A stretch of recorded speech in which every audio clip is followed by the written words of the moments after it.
জাতপাতৰ ঘৃণাৰ ৰাজনীতি ঠিকেই কৰিব পাৰে, কিন্তু পানী টেংকি এটাও ভালকৈ বনাব নোৱাৰে।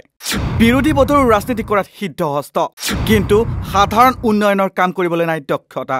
পানী টেংকি ভাঙি পৰি মৃত্যু 2 গৰাকী মহিলা, আহত হৈছে 13 জনকৈ সাধাৰণ লোকৰ।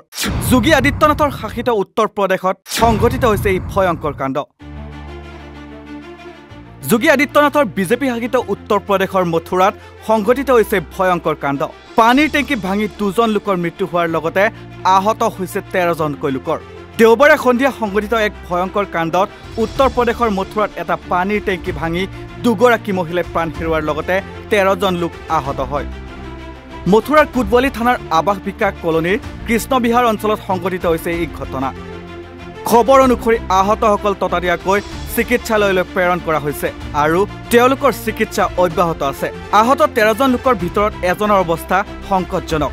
জানিব পৰা মতে পানী টেংকৰ ওচৰত অৱস্থিত কেইবাটাও ঘৰ এই কাণ্ডত ক্ষতিগ্ৰস্ত হয়, কাৰণ টেংকৰ পৰা ধ্বংসাৱশেষ আৰু লিক হোৱা পানী বহু ঘৰত প্ৰৱেশ কৰে।